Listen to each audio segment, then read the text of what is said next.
Hey, good morning, good afternoon, good evening, wherever you may be. Scott Luton and Marty Parker here with you on Supply Chain Now. Welcome to today's live stream. Hey, Marty, how you doing today? I'm doing great, Scott. Beautiful weather outside. Falcons are going to win the game tonight. Georgia just won. I couldn't be happier. Oh, my goodness. Well, hey, I love your outlook on life, and I'd say you're right about 2 out of 3 things. Hey, I've got it here, man. I've got it. All right. Bold prediction. The Falcons take tonight's game. But folks, it is a gorgeous day in Georgia, gorgeous day in Metro Atlanta. And we got a big episode of The Buzz where every Monday at 12 noon Eastern time, we discuss a variety of news, developments across global supply chain and business news that matters is what we like to call it. And folks, The Buzz is powered by our friends at AutoScheduler.ai, who's on a mission to make your warehouse operations smarter, more efficient, and adaptable. You can learn more at AutoScheduler.ai. So, Marty, we've got an outstanding big show teed up here today. We're going to be talking about effective leadership, both on those good days and those bad days. We're going to be touching on big energy concerns that are critical to powering supply chains everywhere. We're going to get a preview of the holiday spending season, as well as sharing and talking about an interesting interview of Ford CEO Jim Farley, all that much more. And Marty, it gets even better because in about 10, 12 minutes or so, we're welcoming a special repeat guest, great friend of the show, Guy Courtin with Tecsys, who's going to be sharing a variety of items with us, including how to optimize your approach to automation. Marty, it should be an outstanding show here today, huh? Yeah, looking forward to it. Look forward to learning a lot, honestly. Same. I get a certification every Monday, folks, between my co-hosts, my esteemed co-hosts, and our great guests, and of course our audience out there. So great show here today. So 2 things before we get going. Give us your take in the comments, whether you are tuned in via LinkedIn, YouTube, X, Facebook, Twitch, no matter. Let us know what you think. And if you enjoy the show today, we'd love for you to share it with a friend and or your network. They'll be glad you did. Just like Trisha, happy Buzz Day all. If you comment, let us know where you are watching and are tuned in from. Okay, so Marty, really quick, I got 3 things we're going to knock out before Guy joins us, but what's the score going to be tonight with the Atlanta Falcons game? And I forgot who they're playing. Buffalo. Oh, my gosh. That's going to be tough. Falcons are winning 24-21, last-minute field goal. Okay, I'm writing that down. And if that is anywhere, I shouldn't say that. That'll make it like 65-0. I owe you a Diet Coke if it's anywhere close to your prediction. Okay. All right, folks, let's knock out 3 things on the front end of the Buzz here today, powered by AutoScheduler. And I want to start with a great edition, Marty, of our almost weekly newsletter. With that said, which published over the weekend.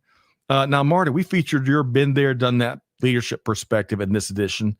And in your guest blog, I'll call it, that we led with in this edition. With that said, you spoke about a few elements that are critical to how leaders overcome setbacks and bad days. Marty, share a couple of key thoughts that you wrote about. So I think the biggest thing, Scott, is that we've got to be clear and concise as leaders in our communication. We have to tell our people they're doing a good job, but we also have to give them feedback when they're not doing such a great job.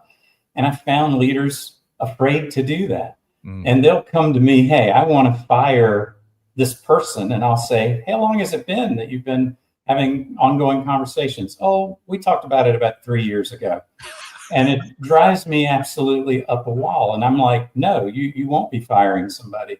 You're going to be having a performance consequence management conversations. So we need both. We need to be giving encouraging feedback. I love handwritten thank you notes because they've got kind of a personal touch to them. But we also, as quickly as we can, have to be clear and concise with folks about their performance and how they're doing. Well said, Marty. Well said. There's a whole bunch more, folks. You have to check out this edition of With That Said. You can learn more. And 2 quick thoughts. I love how we quoted you here, right, where you shared when people understand the full picture, they can help solve it. When they're kept in the dark, though, they just feel managed. And no one wants to really feel managed, right, Marty? Yeah, they'll fill in the blanks, Scott. They'll sit by the coffee pot and make all kinds of wrong assumptions about things. And you want to be really clear about it. They understand what's really going on. That's right. Well said. And lean into those tough conversations, which Marty was mentioning earlier. So, folks, check out With That Said. Make sure you subscribe. It comes out just about every single weekend, and it's usually packed full of not only actionable perspective, just like Marty walked us through, but live events, data points, interviews, you name it. So check that out. Okay. So, Marty, speaking of things, so folks can't miss With That Said, but they also can't miss Manifest. Folks, Manifest 2026 is on your radar yet. We had a terrific time at this event earlier this year, back in, I guess it was late January, I think it was. Regardless, in a few months, we're going to be back with all the movers and shakers in industry in February in Vegas. Manifest Vegas brings together the most comprehensive ecosystem of innovation and transformation in supply chain logistics, delivering unmatched opportunities to learn, connect, and innovate. And if you're doing those three things, you're probably on the right path: learning, connecting, and innovating. So join us February 9th through the 11th, 2026 in Las Vegas to experience unparalleled access to the technologies, trends, and connections shaping the way the world moves. It'll be here before you know it. Drop the link so you can learn more and hopefully register right there in the comments. Marty, when is the last time that you went to Vegas? And back when I was in the corporate world. And a fun tip, I was a member of Gold's Gym, and I went and worked out at a couple of the different gyms near there. I tell you, the best looking people on earth, because they have to be in great shape. And so I didn't want to work out. I just wanted to sit there and sort of look at everybody. So I'm not a gambler. I don't do a lot of the other stuff, but boy, did I have fun at the gym. Oh, you know what? The people watching, regardless where you do it, the people watching in Vegas is the best of the best. I was just there last week, and it doesn't change. And folks, a lot of people are saying that it's a ghost town these days for the trade war, which we can touch on in a second, and other reasons. But I saw no signs of slowing down. I didn't spend a whole bunch of time in casinos, but everywhere else, plenty of people. All right. So Marty, we're about to bring on Guy Courtin in just a second. But before we do, I just mentioned the ongoing trade war. It's the gift that unfortunately keeps on giving. And as you shared in the pre-show, every time you join us, Scott just has to talk about tariffs. Well, I've got to ask you this, Marty. We all saw the news, especially the market certainly saw the news late last week. The White House recently announced an additional 100% tariffs on Chinese imports on November 1st. As I mentioned, the markets have been reacting wildly, and I bet that's not the only thing bouncing off the walls. What's one quick thought you would share with folks in light of this heavy new move, which of course comes in response to China announcing further restrictions on rare earth exports? Your thoughts, Marty? Yeah, so, I haven't been on here with you since June or June. And back then I said it was all about uncertainty. We needed things to stabilize, and unfortunately they haven't. One thing is said on Friday, something else is said over the weekend, a third thing happens on Monday, and supply chains don't work like that. It takes hundreds of days to respond and react. And so, we just, whatever it's going to be, we need it to settle down so we can make great long-term decisions. Well said, Marty. Well said. And folks, we're dropping a link to that. I'm sure y'all caught it because we're the smartest. We have the smartest audience in all of global supply chain. So they're already analyzing, I'm sure. But if you're late to the party, you can check out the link that our team shared, which goes more into depth via our friends at Supply Chain Dive. Now, I would just add to what Marty shared. Folks, hopefully y'all have invested in innovative tech so you can run millions and millions of what-if scenarios as it goes back and forth, and we're not sure if they're going to stick, what the counter is, you name it. Hopefully you've got plenty of sourcing agility. Hopefully you got some bad 4x4 tires on your sourcing platform. And there's a much longer list, but you're leaning into our ecosystems and hopefully flexible, innovative supply chain ecosystems, because your partners, hopefully your trusted relationships you've been building and investing in, are going to help us get through even the most uncertain of times. That's a great point. Just to comment, we don't have to beat the tariffs. Nobody's going to beat the tariffs, What you have to do is beat your competitors. If you can be better with better automation, better systems, like Guy will talk about later, you can beat your competitors because they may not be doing those same things. So true, Marty. And it reminds me of, we were talking about big bad bears in the pre-show. And there's always been that running joke that if you're in a group of folks and a bear comes chasing after you, you don't have to be the fastest one. You just have to not be the slowest one, right?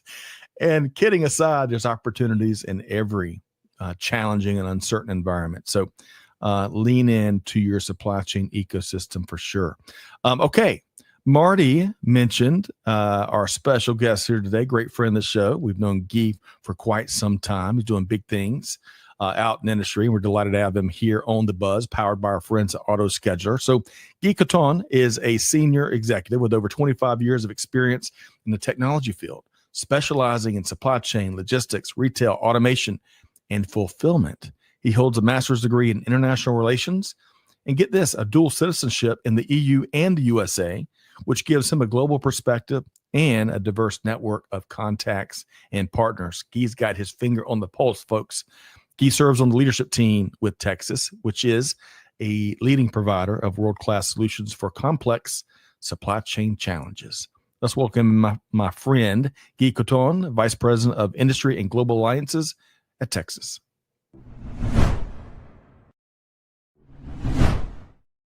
Hey, Guy, how are you doing today? Doing well, Scott, Marty. Good to see you guys. It is wonderful. Marty, I tell you what, he is always one of the most dapper gentlemen out in industry, and he's not letting us down again today. Marty looks like $1 billion, doesn't he? Absolutely love it. I just love it. Well, I was going to wear a tie, but I figured that might go too far. Next time. Next time. Well, look, all kidding aside, it's great to have you back. We were talking in the pre-show. We first met way back at Modex in, I want to say 2019, Guy. And you have not aged a single day ever since. I'm very jealous, but we got a lot of good stuff to get to here today. I want to start with a fun warm-up question. So Marty and Guy, today here in the U.S., it's Columbus Day. It's also the birthday of the U.S. Navy. How about that? And this is where we're going to land on here. It's National Delivery Driver Week this week, right here in the U.S. Of course, that celebrates all those incredible professionals that make things happen, deliver meals, packages, and so much more conveniently to our front door each and every day. And twice a day, sometimes thrice a day, thanks to somebody here at the Luton household. But I digress. Here's my question for you. Guy, what is one of your favorite recent delivery experiences? Yeah, no, I think it's a really interesting. I know there's a day or a week for everything nowadays, but this one, I think, of course, for all of us in supply chain, speaks to us. So the one for me, and I think this is one that we can talk about more in terms of the concept. But I remember a couple of years ago, back when I used to order an iPhone every time it came out. Yes, I'm one of those people. But I remember, they would deliver it to. At the time, I lived in a condo downtown Boston by Fenway Park, and we didn't have a doorman or anything. We just had mailboxes, and they would just drop packages off in the vestibule. And of course, like some of us suffer, we had porch pirates who would come and sometimes take your stuff. Yep. And I remember, I was getting the new iPhone, and my delivery person for FedEx, she was great. And she actually called me and said, "Hey, I want to drop this off. I'll make sure you're home." And actually, I was actually not at the condo at the time. I was actually literally down the street. And I just remember it was something really, I think it was a good customer service because she knew what the package was, right? It was an unmarked brown box, but we all knew the shape, the size, the timing. It was probably going to be something electronic, probably from Apple. And she knew that, hey, just leaving that package, in the vestibule with no one there was at risk. And she did a great job. And she called me, and I remember being like, wow, this is really great customer service. And she said, listen, I'll come back when you're home. Make sure you get it. I'll give it to you. Make sure it gets in your hands only. And that's what happened. And I think that, to me, is an example of the importance of these last mile delivery people, because they're the ones who are truly giving you the last customer experience you're going to have, right? They might be the only people you touch from the air quote brand you're buying from. And I think that's something that's really valuable and something that as we get more and more of these third-party delivery systems, it's interesting. Like, how can we replicate that with these people? But that was my experience. I loved it. I love it, Guy. And it's so true on so many different accounts. Marty, same question to you. What's one of your favorite recent delivery experiences? So I'm a little embarrassed because Guy's was so related to supply chain and mine isn't.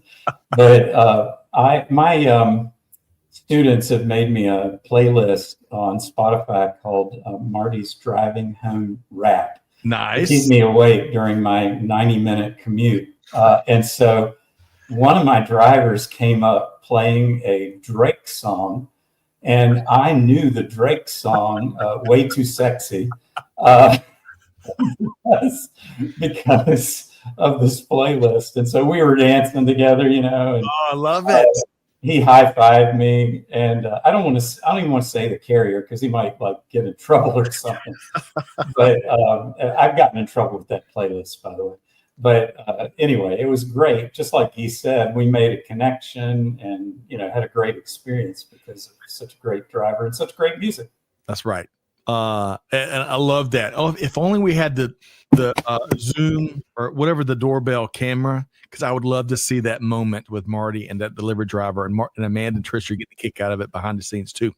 We got so much to celebrate and be thankful for. We really do. And along these lines, Guy and Marty, I saw a great read that I was writing about on LinkedIn the other day. I'm see if I can pop it up here. So I think this is from the New York Times. I think it might be the Wall Street Journal. But anyway, there was a phenomenon taking place across New York City where there happened to be a lot of Mamadous that were delivery drivers, especially with food delivery. And it created a buzz and almost a mythic superhero status of the legendary Mamadou. And really the cool thing here is after folks realized that it was not one super delivery, it was an army, but it really helped drive recognition and appreciation for what these incredible people do every single hour, and the risk they pose. I mean, they're, streets, traffic, unhappy consumers at times, and they just keep doing what they do. And we have so much to be grateful for. And I'm glad this is the first time that this week has hit my radar, but it can never. We should be doing this 1,000 years ago. So I'm very, very appreciative and great to have both of y'all share your examples and favorite delivery moments. Okay. So Guy and Marty, we've got a lot to get into here today on the Buzz, powered by our friends at AutoScheduler. And we're going to start with, more concerns. There's plenty of them, huh? Let's see here. We're going to start with energy concerns that leaders have across the supply chain ecosystem. Now, as reported here by Supply Chain Dive, the good folks over at Prologis surveyed over 1,800 global executives this past August, right, on a wide variety of topics. I'm going to cherry pick a few here. Prologis says that supply chains are going through the biggest reset in a generation, fueled by three critical factors: energy reliability, AI, and location. Of all those industry executives surveyed, 9 out of 10 said they experienced energy-related disruptions in the last year. And 83% say that power reliability will drive the next major supply chain crisis. About 75% said power requirements at their facilities will increase by 10 to 50% over the next 5 years. And y'all know the likely culprit for that, right? It's wonderful to see the great, incredible things that AI is doing out in industry, but man, it takes real power to make it happen. So AI energy requirements a big factor. Guy, your comments on these survey results, energy, you name it. Yeah, not surprising, Scott. You hit the nail on the head. I think when it comes to power across the board, let alone in supply chain, but in everyday business, right? AI is a big culprit. There's some interesting articles that have come out recently, not even that recently, but from Alphabet, Facebook, etc., who have basically taken all their ESG initiatives and thrown them out the window. Why? Because of their AI initiatives. Yep. And AI is eating the world from the perspective of power and electricity. So what I always tell people when I talk about AI too is to think about that sort of unintended consequences of when you go into ChatGPT or Claude or whatever, and you ask it, oh, like rewrite this memo for me. And you're like, oh, it's so great and such a great tool. And it is. But think about what are the consequences that we're driving by using or relying on AI at some level, when really we should be doing some of this with the supercomputer between our ears. And I think that's only going to become more and more of an issue across the supply chain in our businesses. So, in that article too, you mentioned, Scott, like the first two are connected, power and AI. And I think, as we become more and more digital as well, that's requiring electricity as we start looking to harness and harvest more data from our supply chains. That is really asking for a digitization, which is electrical, which means it's power, et cetera. And I think that's the part that, as we move forward with this, we really do have to consider what is this impact going to have on our environment, on our power grid, on our usage. And let's face it, our power grid was not built, to run supercomputers 24/7, to figure out through Gronk, like how to write a better memo. So much there to comment on. Marty, before I invite you to share your perspective, I just want to lay out, that's a great final point. Folks, we already had infrastructure challenges, including the power grid, before the AI golden age. That's such a great call out. Marty, your thoughts on these findings and just your thoughts in general? Yeah, so, and I'd add robotics, IoT, and all the other stuff that are putting pressure. I don't know. I'm optimistic for a strange reason. There's a lot of that same technology that's helping us figure out how to do better nuclear power, potentially fusion power, all the green power things that are getting better and better. I saw an article that terrible 1972 movie that terrified us all about nuclear power. Right. Had that movie not come out and we had continued on our path with nuclear, we probably wouldn't be talking about climate change challenges. As long as we're thinking about the technology for generating energy in the same way and applying those tools to do that better, we might catch up and figure it out. There might be a period where it's a little scary, but I don't know. I'm optimistic about our ability to do that. I like that. I'm also practically optimistic, but it sounds like all three of us are also grounded in the current reality. But Marty, you make a great comment, because the same technology that's powering innovation everywhere else that's using more energy is the same innovative technology that the energy industry will be using to find new efficiencies and hopefully infrastructure gains. And I want to mention this. So Jeff Bezos, his crystal ball has been pretty good, huh? He projects that in the next 10, I think he said 15 to 20 years, that there will be solar powered megawatt data centers in low Earth orbit that will run 24/7, of course, powered by the sun. That is an intriguing thought, that here in the modern space age that we're in, space economy, if we could figure out the anti-collision technology, which we're going to need in space before people put $1 trillion data center up there, we can figure that out. I could really see major potential that might offload some of the growing demand, which I believe one group, I can't remember the name, which group it is, International Energy Commission, I think. Anyway, they're projecting that just in the next 3-4 years that global electricity demands rise 4%, which basically is how much electricity Japan uses in a full year. So we're basically getting all of that demand onto the current global infrastructure. Wow. All right, Guy and Marty, I like how both of y'all think very practically and optimistically. I'm going to take a hard left turn here. Y'all ready?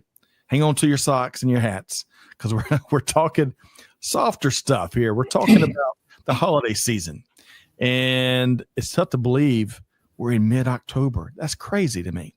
So how much money will Americans be spending online for the holiday season? Well, as reported by CNBC, more than last year, but the overall growth rate is going to decrease quite a bit. Data by Adobe Analytics says that U.S. consumers are expected to spend $253.4, don't forget that $0.4 billion this year online for the holiday season. Now, that's a jump of 5.3% over last year's numbers, which you think is good, right? But it's considerably below the 8.7 jump from the previous year over year, right? And it's far below the 10-year average of 13% growth each year. Now, in the water is wet category, consumers are said to be looking for deals. Is that ever not the case, right? Guy, what do you see? What does your crystal ball see? And will the Courtin household be spending more than last year online? I think we always do. I think to your point, Scott, like the Courtin household sometimes gets 1 or 2 deliveries a day from our friends at Amazon or whatever else we go to. So maybe we're the wrong household to survey on this one. But I think the numbers are interesting, right? I think Marty mentioned it in the beginning, talking about the tariffs, right? The tariffs, the three of us here, I think, are already confused by them, and we live in supply chain, so right. we already have an understanding of how this impacts business. That I'll pick my mother. My mother will not understand as much. And I think the majority of those out there are going to read headlines around tariffs, and that's going to pull back discretionary spending. We're already seeing that. And we're seeing the prices or the cost of things like eggs and groceries have not come down as much as we were promised they would. So I think you combine all those together, and now all of a sudden you're going to see sort of a pullback in discretionary. I think that consumers are looking for deals. That's like you said, that's like saying water is wet. I think unfortunately or fortunately or what have you, speaking as a consumer, it's great. But speaking from the retail perspective, right, they've kind of harmed themselves with having just massive discounts and sales on a regular basis. I mean, I've spoken about this at length and over the time is, in the past, we always had, okay, like you're going to have your holiday season, then you have your post-holiday sort of sales to flush out inventory, and then you might have a couple more sales throughout the year. Now it feels like every week some retailer is having some massive sale, yep. and of course has been driven by like Singles Day in China, by Amazon Prime Day. I remember way back when Old Navy had Dollar Flip Flop Day, which drove massive sales into Old Navy, right? So this mindset for us as consumers has been entrenched, and unfortunately, that genie's out of the bottle. So retailers have sort of done themselves a disservice. And now we're seeing it in the numbers. So you add that to the fact that I think discretionary spending is going to be pulled back. There's a lot of, as Marty mentioned, a lot of confusion and unknowns. What about these tariffs? What does that mean? Are they on today? Are they off tomorrow? Are they at 100%? Are they at 20%? Are they being pulled back? Oh, well, for these retailers, they're okay. So I think the confusion is going to create a situation where the average consumer is going to say, you know what? And I think to some degree, we see this with B2B as well. We've got money. We're going to hold it on the sidelines for a while before we figure out what's really going on. And I think we're going to see that in this holiday season. And unfortunately, I don't see the end of it, right? It's going to bleed over into 2026. And then we're going to see it around things like Valentine's Day, Easter, right, et cetera. So I think this is unfortunately the trend for the near term. Okay. We need a good practical dose of pessimism as well. But I would largely agree with you, Guy. And Marty, he mentioned some of your earlier thoughts various times in his response. What about you? What are you seeing, Marty? Talk about pessimistic. My daughters have asked for LASIK surgery and a robotic automated cat litter cleaner thing. And for, what we usually do is, hey, we'll just stretch that out over a bunch of Christmases, which of course never happens. All I want, Scott, and all I want is a humble Labubu. That is all I want. I did the Labubu thing on UGA's channel, and turns out it was a Labubu. I want a Labubu. I want a real Labubu, and somebody needs to find one for me. I'm going to send this to my kids so they know what to get Dad. And of course, they think I've lost my mind. It's interesting. Going back to one of the points that Guy made, smearing on steroids, right? Rather than having, all the big deals and a major volume in a month or 6 weeks or whatever, smearing effect, which is just spread those discounts, those sales year round. It's a great call out. And Marty, I'm going to get your gift wish list, and I'm going to make sure we get it in the hands of your lovely family. Okay. So you get exactly because you've been a good boy, as Santa Claus say. So we got to make sure they come through. Okay. Hey, Contanger, great to see you here today via LinkedIn. Let us know your thoughts on any of these topics we're talking about. And as always, folks, you're going to find the articles we use as the discussion vehicles right there in the chat. So you can not take our word for it, but go check it out and come up with your own perspective. All right, next up, another left-hand turn. We're going to be talking automotive. Now, folks, Semaphore, I'm not sure if it's on your radar, but it's still a relatively new digital media platform, and it's become one of my favorites in the last year or two. And this is a great piece that illustrates why I think they do a lot of great reporting, accurate reporting, and interesting and timely reporting. So this is a great interview with Ford CEO Jim Farley, as shared by the good folks over at Semaphore. One of Farley's main messages, but he's on a mission to spread that we have really disrupted our essential economy here in the U.S. Now, he defines that economy as, quote, everything we build, move, and fix, end quote. Farley points to workforce shortages, tons of needless bureaucracy, and worsening productivity. Now, I should point out, Farley and Ford also want to sell a whole bunch more trucks, vans, and commercial vehicles that the essential economy requires, right? But that disclaimer aside, Jim Farley says his Ford dealerships, get this, they have a 6,000 person shortage of technicians in their service departments. Wow. That doesn't surprise me a bit, though, because as it be the trades or manufacturing or warehousing, we've got a lot to do in order to do a better job of communicating the opportunities there. And as we also all know, the workforce challenges is what's driving a lot of the automation. So, Guy, your thoughts on Jim Farley's message, and there's a lot more to this interview, folks. Go check it out. The essential economy and some of those challenges there, Guy. Yeah, I'm not surprised. 6,000 technician shortage. I think that's a massive number, but we see that across the board. I mean, I think in logistics, right? I think the last I saw around, shortage for truckers is in, the hundreds of thousands in terms of the shortage. And we can argue a lot of different things. Why is that? Is it because there's not enough labor? Is it because some of the regulations make it harder for more and more truckers? So I think that's absolutely essential. And at the end of the day, the economy is still driven by people, still driven by labor. Yep. Labor being there at all levels, right? From the very top all the way down to all through the organization, and manufacturing, distribution, et cetera. So I think from that perspective, this is really telling. And, I think part of it too is some of the actions that are happening today with around labor, I think puts more strain on that with regards to where we find good workers, we find people we can train. And I will say, touching upon automation, I think, sometimes the C-suite looks at automation and robotics as sort of a panacea that, oh, well, we're not going to be able to hire people. Let's just go out and buy a bunch of robots, not realizing that those robots might not necessarily A, be able to do the job, or B, might not be able to do the job without labor, right? Robot's still a tool that has to work alongside labor at some level to accomplish the goal. So I think those are things we need to think about. And, I'll take a positive spin on it. I think what this shows is that there is still a lot of jobs available out there. There's a lot of opportunity. I think the question is from a supply chain perspective, from an employment perspective, is how do we, A, promote these opportunities to people? Then B, how do we train the people for the jobs? And then C, how do we ensure those people have sort of a career path within the chosen field they have to go from point A to B to C? And I think those are things that sometimes we fall short on. And I think that's an opportunity for us as here in North America to start doing a better job with. And I will also say, like, automation is not the panacea. It's just another tool to help, but it's not going to replace some of this labor.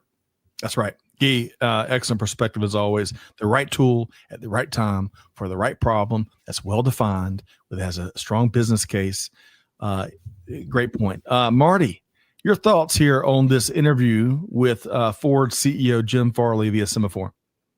Yeah, so I see the problems he's talking about. And one solution, I was recently at King's Hawaiian's Supplier Summit, and we were at their new Grillo's factory in Columbus, Ohio, with the government officials that sort of help pave the way and coordinate all the resources. And so, solving labor shortages, companies aren't going to do that, and government isn't going to do that by itself. So I think there's a coordination issue there. I teach my students that, hey, I'm a capitalist, but capitalism never built a bridge, it never built a road, it never built a port.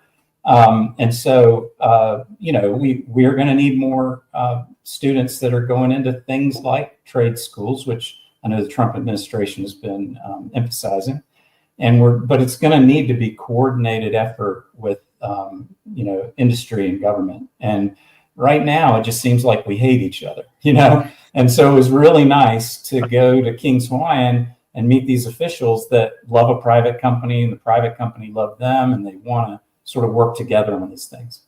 Yeah, Marty, good stuff there. And by the way, King's Hawaiian, Guy, have you ever had pulled pork on those King Hawaiian rolls? Oh my gosh, Guy, we're gonna have to. And Marty, how come we didn't get any samples, man? I was about to say, I'll give you my address if ship me a box of King's Hawaiian. I'll gladly take it. I have some of their super secret, the little bites. They're coming out with. Do you know the ones I'm talking about? The little pretzel bites.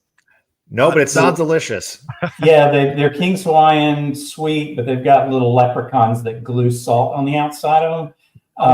They're phenomenal. They're hard to find. Well, they're coming out with a new one that is a jalapeno version and a cinnamon roll. They are the bomb. And wow. they can't keep them in stock. They're out of capacity on. Wow. Okay. Well, I'll try to find you some, Scott. Please do. And it'd be hard to get to Boston, but next time I see you, Scott, I'll try to get you some. And you know what? Who knows? We may bring their fearless supply chain leader on a future show. We shall see. But Marty, it sounds like a great experience up there at King's Hawaiian. And I love any event where the supply chain ecosystem can get together and deepen those relationships, exchange, perspective and ideas, you name it. Very valuable events. Okay. Let's see here. I've got a quick resource I want to share, but before I do, one of our favorites is here with us. T-Squared, who holds down the fort for us on YouTube, is going back to the delivery driver conversation we're having. And he says, an informed and burned customer is a dangerous customer. Reviews with facts are doing a number on a bunch of businesses, especially with how packages are being delivered. And he says, hello, FedEx, UPS, USPS. T-Squared, hope finds you well up there in Baltimore and keep the good stuff coming. Okay, resources, folks, as we move right along. We love sharing trusted resources. Big news from our friends at AutoScheduler. Keith Moore and the team rolled out, get this, a free warehouse agent last week. And it's available to any and all. If you want help forecasting labor against demand, or analyzing load boards and thinking through labor shifts, or drafting comms for carriers, or crunching numbers, analyzing data, all that stuff. Maybe picking the Falcons score tonight. As Marty says, it's going to be 24-21 with an Atlanta win.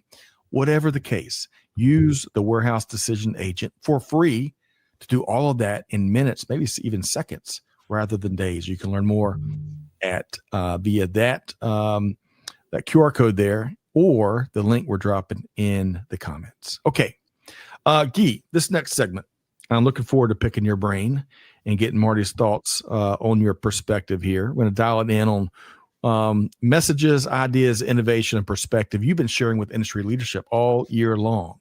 And I want to start with this. Lots of complexity. Oh my gosh, tons of complexity, new complexity, an exciting complexity. It comes with growth. And then, of course, a lot of not so much fun complexity. It comes with many of the challenges out there across global supply chain. And sometimes it's a complexity we create on our own. So why and how does all this complexity kill clarity, which of course is so critical to growth and improvement? Your thoughts, Guy? It's a really interesting question, and I'm sure Marty can speak to this. I think we could write a PhD dissertation on this, if not more. So, for the sake of time, I think the complexity comes in large part. I think when you think about complexity, it comes unfortunately from the people within it. And we make things more complex because we feel like we have to. And I think sometimes we make things more complex because, we have to create all kinds of systems, checks and balances, because, part of it is a fear of what if something wrong happens and we have no one to sort of look at and say what happened. I do think, and I think we only amplify this when it comes to our supply chains. Why? Because now you're having multiple systems and networks that are tying to other networks and systems. So it only just becomes a bigger and bigger issue. I do think from a positive perspective, where I look at complexity, sometimes it's about communication. And a lot of times about communication, right? If we play sort of the old, beer game in supply chain, you see the complexity arises because we don't have good, clear communication between different nodes. So to me, I think as we're becoming more digital, as we become more, cyber, if you will, and we exchange data in a more clear way. Now that's still a long ways away. I certainly don't mean to say it's already here. Right. My goal or my belief is that complexity will start to get flushed out of the system a bit, because instead of playing the telephone game or instead of assuming something, we'll have communication or visibility into the network to understand, I asked my supplier for 15 widgets and they only have capacity for 10, but they promised 15, but I can see in the system, because I have good, clean data, that they could only provide me 10. So instead of me having an issue after the fact when they don't deliver, I can go to my secondary supplier and make up that difference. And again, that removing that unknown, that fog of war, if you will, which then leads to complexity, in my opinion, I think is going to help that. Now, the personal people side, like people trying to add more layers, that's going to be hard to break. I think that's just human nature, unfortunately. But again, with better communication, better data, better visibility, I think we're going to start to bring down some of the complexity. Are we going to eliminate it completely? Absolutely not. But it's really sort of, to me, I think that's the promising part of all this, is that as we become more digital, as we become more transparent with one another within a system, we'll have less complexity. We might have other issues, but I think the complexity side, because of visibility, will start to go away. Yep. Guy, what's old is new again, right? Communication. And even in this golden age of supply chain tech, is still a great challenge. Marty, your thoughts on what we heard there from Guy? Yeah, just to follow a little bit of what Guy was talking about, we get in our own way. And so I'll go into companies, and sales and marketing hate each other. And sales and marketing don't like supply chain and operations. And accounting doesn't want to pay expense reports. And I've been in a 12-person company once that was siloed. Those are things that we as people create ourselves. So we got to get out of our own way and not allow sort of poor leadership practices. I'll just give an example with Tecsys. I know a company that was struggling with the use of it, and it was as if the Incredible Hulk had taken all of their materials, thrown them up in the air, and then just let them land randomly in the warehouse. And it was a pick and pack. And I'm like, are you kidding me? I just followed a forklift and driving miles and miles and miles and miles every day for no reason. That is self-imposed complexity. That so a lot of times, it's no knock on Jim Farley, but we're looking outside to sort of blame other things and other people, when most companies I go into, there's plenty of opportunity to get out of our own way. Outstanding, Marty. And most folks don't know that the Hulk was a demand planner early in his career. But and secondly, there's an old phrase, and it's cliche, everybody knows it out there, but it's so apropos. With all the complexity and all the big challenges outside of our control out in the industry, we got to keep the simple stuff simple, right? And that's kind of one of the points both of you all making different takes on. But it's so easy, Marty. That 12-person company with big old silos, that is such a great example, and we do it to ourselves. Stop doing that. We got to stop doing that. Okay. Sorry, I was going to say, Scott, one thing to Marty's point. Like I've dealt with companies where you literally have the CEO who has to approve every PO. It might be a $20 PO for a magazine subscription to a $2 million spend. Got it. But $20, seriously? Or in other cases, I know a CEO when, they go away on holiday on the summer, which is great, good for them. But they're like, I have to approve every PO and everything else, but I'm not going to communicate because I'm on vacation. It's like, well, wait a minute. Like, how are you going to have your business run if, yes, you want that control, but then you're not creating a system to allow things to happen because you're on holiday? Like, to your point, Marty, like a lot of this is self-inflicted, and it's frustrating to see because you realize from the outside, guys and gals, seriously, like if you just talked, you would figure this out in 2 seconds. What are we doing here? That's the question we all got to be asking, right? In these kind of situations. Okay. So a mantra that I have used for a long time that I stole, I'll keep it real here. I stole it from a dear friend, Ray. In fact, Ray that wrote that yellow book right there. Simplify, standardize, automate. Simplify, standardize, automate. It's a mantra that I've used and I've tried to live and lead by for a decade or two, right? Not just, I try to practice what I preach. Guy, what's your take on the critical things that we've got to do, kind of along the lines of that mantra, before we automate? Your thoughts, Guy? I think that mantra is, the two terms before automate are spot on. I think automation at times, as I mentioned earlier, is seen as sort of a panacea. Like, well, let's just automate everything. Let's bring robots in. Let's bring in AI and do everything through, the ghost in the machine, so to speak, without realizing that, wait a minute, we've got to boil it down to what is the fundamental problem we're trying to solve, right? How do we simplify this? And yes, there are big problems, but then there are smaller problems that make up that big problem. So how can we isolate those and figure out what are the tools and what are the processes we can take to solve those problems? And I think that's the sort of the way we need to approach this. I see too often, if we look at automation, we look at robotics in the warehouse, I've come across way too many situations where I get told, well, we just want robots. And then I ask the second question, which is, well, why? And then you get that sort of blank look on them. And it's like, well, everybody else is doing it, so we should do it too. And it's like, well, that's the wrong answer. We need to understand, what are you trying to solve within your warehouse?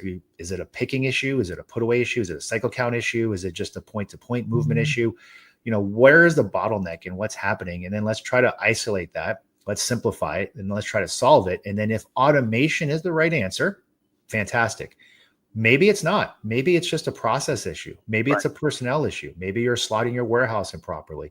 So I think to some degree that mantra is spot on, because before you start automating is a tool. Right? It's a tool.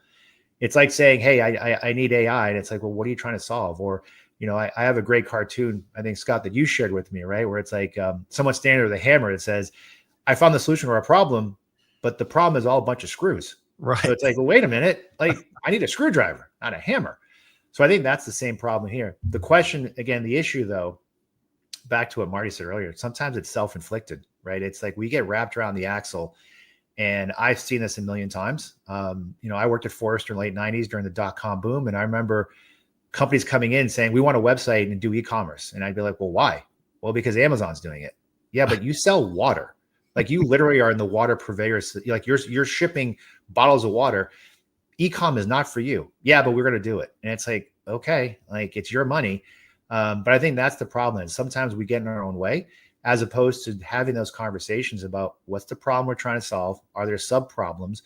What are the solutions available? Automation may be one of them, right? But maybe there's other solutions that aren't as sexy, but are going to get you to the right place faster and more efficiently. And so a lot of times, maybe even cheaper. And even cheaper. With less of a friction issue or adoption issue or whatever.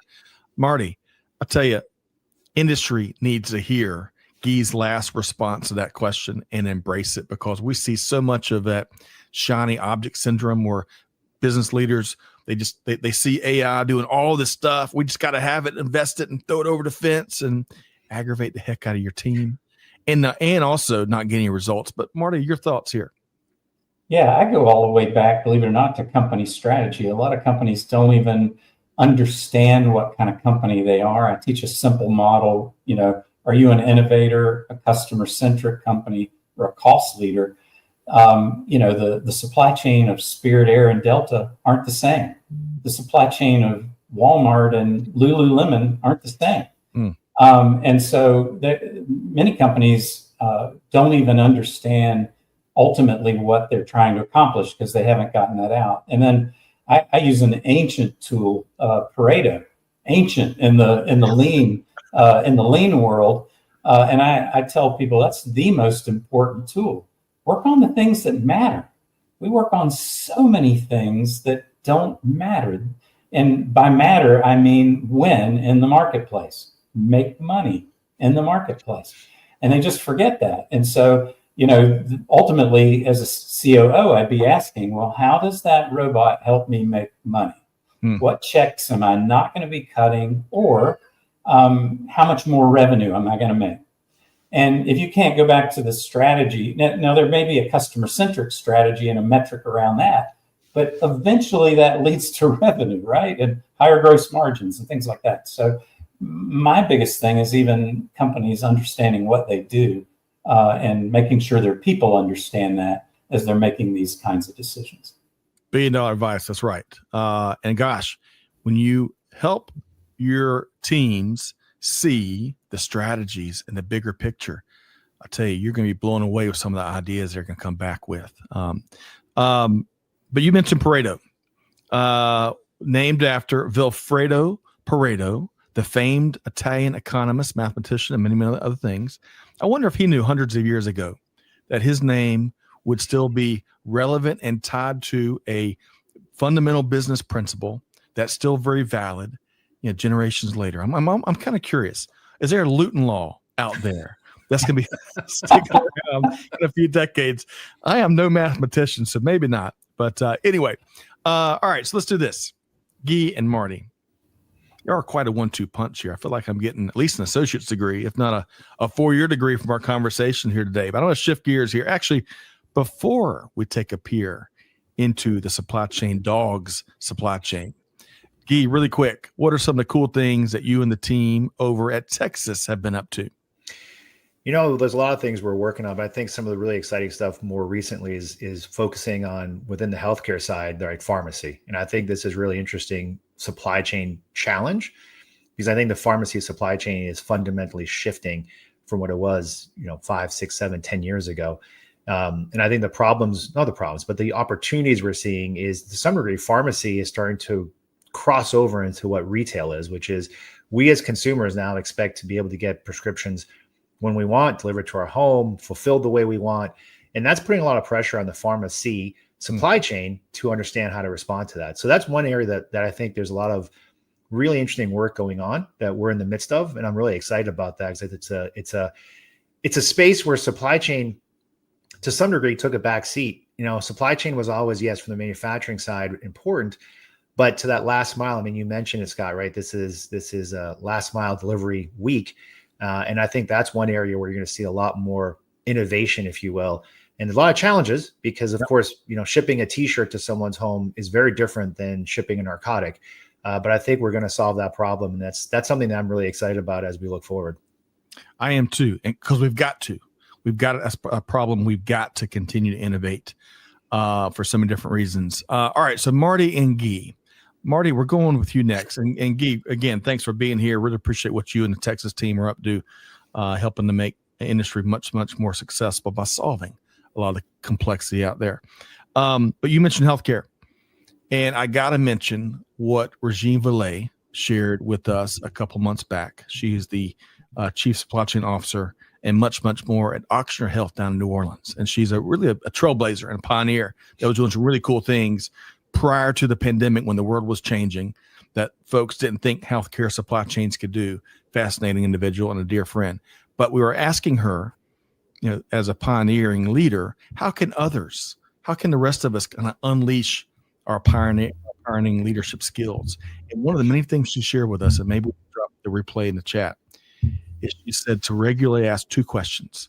Number 1, every day, what if, fill in the blank, what if, every day. And number 2, which I found even more intriguing, why not me? Why not me? And that, I think, factors on a couple of different levels, including what we think we're capable of. So folks, go check out that replay. Your Regine is a Hall of Fame material. Okay, Marty, I've got a little picture here. One of my favorite pictures of Marty and just a portion of his big ecosystem. Look at those smiles, those bright individuals that are about to go do big things, already are doing big things in the industry. And I'm not sure which UGA this is, Marty. I know there's a whole lineage there, but I felt compelled to put the supply chain, put the Georgia Bulldog with the supply chain dogs. So, Marty, given all of your work with the Now generation and all these supply chain dogs and an army of them you're creating, what's one key observation as it relates to students this academic year, as we're about a month and a half in? So I often get the question about this generation, and I find them extraordinary. They have access to things that, Scott, when we were kids, Guy, we could only dream about. And they're curious. They start businesses. They love solving, challenging problems. And, I learn a lot from them. And the big one right now, of course, is generative AI. We talk about it a lot. I'm trying to teach them really simple things like note taking in meetings, as an example. Yep. I tell the students, look, as a COO, if people could have cut my meetings in half, that would have changed my life. Yep. Because I was in meetings all day long. So I tell the students, look, use these tools, use these techniques in terms of creating agendas and meeting minutes and those kind of things. But they are great. They're learning how to use the latest and greatest, how to apply it to solve great problems. I had one that launched a business, and it will take your syllabus. You just take pictures of your syllabus, and it'll create your schedule. Man, you don't have to think about it at all. They're just coming up with stuff like that all the time, and I'm just really happy and excited about what's coming. I am too. And folks, if you're not playing around with all the various AI platforms out there, including the AutoSchedulers offer, man, experiment with it. Get it in the skunk work. See what breakthroughs you may unlock. Guy, really quick, your response to what you heard there from Marty. Yeah, I think it's I'm always interested. I will unfortunately mention Marty, a rival school of yours, but I remember going to University of Tennessee a lot and talking to their supply chain, undergrads and graduates, and it was eye-opening. To your point, if you ask the young Guy or even the college age Guy, like what he wanted to do, I don't think supply chain made the top 100. I don't even know if I could spell supply chain if you gave me all the letters at the time. So I think from that perspective, the fact that supply chain has become, an academic discipline, I think is fantastic. I think it's absolutely necessary. In the end of the day, when I look at the world we live in, as digital as it becomes, at the end of the day, it's still about moving physical objects from point A to point B, whether it's B2B or B2C. So the more of these, younger generations that get involved in supply chain early on, and to your point, Marty, sort of embrace it in the technologies and start doing new interesting things, I think that's great for business, for society, for the world we live in. Because like I said, part of it too, I kind of joke, during the pandemic is the first time my mom actually told me she understood what I did, because when there was no toilet paper in the grocery store, she was like, oh, okay, that's what supply chain does. So, I think the more and more students we get involved and that are entrepreneurial and thinking, it's fantastic. So I'm really, the future I think is bright. And like I mentioned, other great schools like Georgia, University of Tennessee, and here in Boston, Northeastern, and others are really doing a great job pushing this agenda. And I think it's time is due, right? We should have done this years and years ago. Guy, so true. And along those same lines, big tip of the hat to great practitioners like Marty that take on roles with these schools and help the light bulbs go off with these incredibly talented, bright young people. So Marty, really appreciate what you do. And I think, and you can tell that Marty loves what he does. I mean, every time he talks about what he does at UGA, he's beaming. And I love that. Okay, we're going to have a fast and furious finish, folks. Let's start, Guy Courtin, with Tecsys. How can folks connect with you, Guy? Absolutely. So really easily through LinkedIn. So first name, last name, pretty easy to find. Otherwise, go to our Tecsys website, Tecsys, not the state, but the company. So tecsys.com. And by all means, please do reach out. I'm pretty active on LinkedIn, so always happy to connect with new friends. Outstanding. We dropped Guy's LinkedIn URL right there as we try to make it really easy. Marty, I got a two-part question for you. First off, T Squared says you're creating a good monster at the mentioning of anything King's Hawaiian. So T Squared, we're going to have to talk a lot more about those delicious products. Marty, what was one of your favorite things and patent key takeaways from today's conversation here on The Buzz, powered by AutoScheduler? And secondly, how can folks connect with you? So key takeaway to me is pretty easy. There are all kinds of headwinds and challenges and difficulties in supply chain these days, but the future is bright. We have amazing tools like Tecsys, and AutoScheduler AI and generative AI, and the bright young people that are curious, wanting to learn and make it better. And so get out of your own way, be a great leader, solve the problems you have internally before you start blaming everything on the outside. But at the end of the day, I really think it's a great time for supply chain, and it's got a really, really bright future. And we're going to figure all these things out. Undoubtedly. And Marty, I love your almost daily leadership moments that you drop across social, especially LinkedIn. Is that the best place for folks to connect with you? Yeah, Marty Parker on LinkedIn, Marty Parker UGA. There's a bunch of different ways to reach me. Outstanding. Well, folks, we're dropping Marty's URL right there in the chat. Make sure you connect and follow both Guy and Marty. And also, hey, we try to make things easy. That's one of the themes here today. You can find Tecsys right there on the URL as well. And one final plug, folks, be sure you go check out AutoScheduler's Warehouse Decision Agent. Mess around with it. Give us some feedback. Let us know what it might unlock for you. If you got any other feedback, we'll take it. But check that out. Okay. Big thanks today, man. What a great episode. I knew it was going to be. It surpassed all my expectations. Guy and Marty. Guy Courtin with Tecsys. Guy, thanks so much for being here, my friend. Scott, appreciate it. Marty, thank you so much. Always enjoy these conversations. I do too. I look forward to seeing you at several industry events out there as you keynote and help educate and inform the industry. Big thanks to my esteemed co-host, Marty Parker, the one and only. Marty, great to have you here today. Thrilled to be here. Learned so much, and great to see you, Guy. And thanks for having me, Scott. You bet. And I kept looking for Micah, Freddie, and even Georgia to make an appearance, but all those pets were sequestered, unfortunately, today. So maybe the next episode of The Buzz. Big thanks to Amanda Tricia behind the scenes and make production happen seamlessly every single day. And most importantly, big thanks to our global audience for being here. I know we couldn't hit everybody's comment or question, but really appreciate the smartest audience in all of global supply chain and what you do each and every day. Folks, hope you enjoyed the show today.